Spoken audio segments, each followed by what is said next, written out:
We've actually split it into two parts. We have about 11 chickens that had temporarily escaped. 14 chickens that have temporarily escaped. And they got themselves another week because then we don't have to chase them down. They're gonna go in at night. Chickens naturally go in at night. And then we can focus on butchering up what we do have. So this is where we last left everything. Kind of gross. This is whole chickens. Oh, we're clear on that. These are some whole chickens that are, oh, say hello to the geese. Whole chickens that have been gutted. So, over here, what we got? We're breaking them down. Okay, so I can show you how this works. We're kind of, well, here, we'll start with fresh one. So usually what we do, this is just like what you get from the store. Yep. We just happened to have them running around our house yesterday. Yep. So clean the last few little feathers that anybody missed. That's all looking good. So wings, because we don't eat many whole. Sometimes we'll like spatchcock them, but it's just easier to break them down. So wings come off. There's a joint. Oh, hold on. We got the wings here. So you got the joint in here. Mm-hmm. Cut down to it. Come underneath it. You can pop it. Just cut around it. There's a wing. Thighs, drummies is one piece. Kind of hold it up, cut underneath, and it's hollow underneath. You know, because we're obviously the leg has to move. You can just follow that seam around, right up to the spine.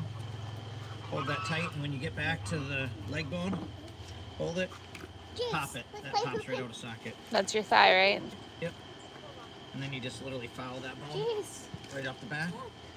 There's your thigh and drummy, but these are so thick that they take a really long time to cook, so they cook better if we just cut them in half. So you just cut down through that joint. Where is it?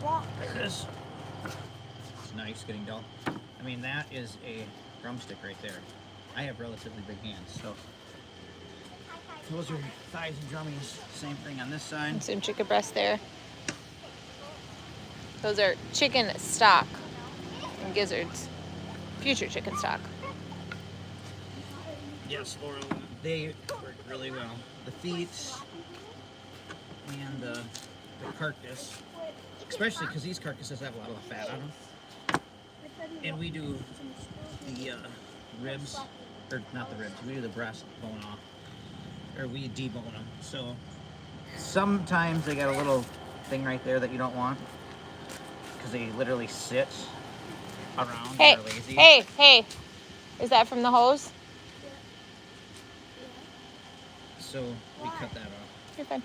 Just watch it. Some of them have it, some of them don't, depending on how lazy they were. Cut in, follow the bone. Now the Y bone, or the breastbone, whatever, the wishbone, that's up here. So you feel it with your knife and tip that tip down in there so you get all the meat. Taking out the chicken breast right now. Yep. We're deboning. Don't do that, water. Okay. Now these That's chickens gross. are a little bit longer and taller birds than like the ones you get in the store. So the nice thing is the breasts aren't quite as thick. They're still thick, but That's they're not gross, water. They're not so thick that they don't cook well or evenly, or they take forever. Like your ones in the store. When we do the Cornish cross, I'll get 2-inch thick chicken breasts. These are, but they're not as long. So these are longer and thinner, but these are still 3/4 pound chicken breasts. I actually weighed some of them, and they're on average about 3/4 pound. So they're still good sized, but they cook better because they're not so gobby and thick. And the meat, the dark meat to white meat ratio on these birds is more even. It's more like 50-50. The Cornish cross that you get in the stores and that we've raised, the breasts are huge. Like, they're so big. I've had 1.5 pound breasts on Cornish cross before, and they were like 9.5 pound birds, but we got 1.5 pound each breast, so we don't like those as much. This is what it's coming from. Another breast, throw it in the pile. There it is. And then this, chop her in half, chop it in quarters, throw it in the stock pan, Makes really good chicken stock. That's it. That's how we butcher So chickens. once we have them butchered, then we'll separate them out. Don't put it on anybody. Got the kids going crazy. Over here, it's a little dark right now. We've got our sealer and we have our bags. So we'll cut the bags, seal them up, and then put them in the freezer.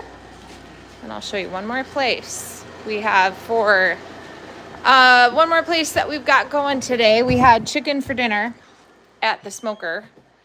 Hey, we have just finished up butchering our chickens, or we're finishing up.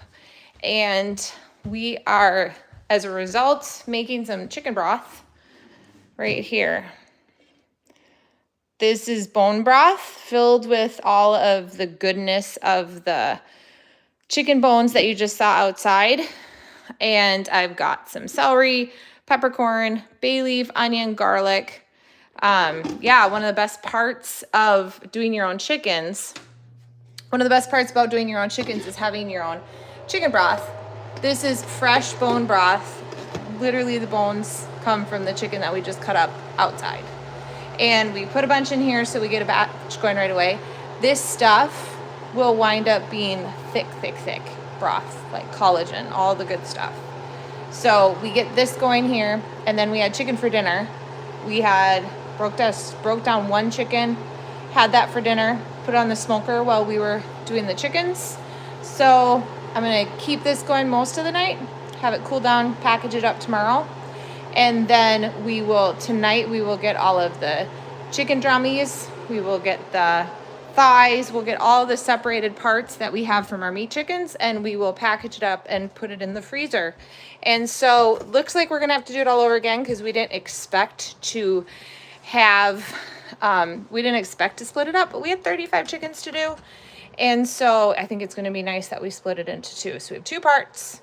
The first one, you kind of break it all the way down until it is gutted and the head's off and the feet are off. You put it in coolers. And then the second part is you take it and break it down. Now, some people put it straight in their freezer when it's whole, and then they can break it down for their weekly meals. So welcome to our DIY chicken meat chickens edition.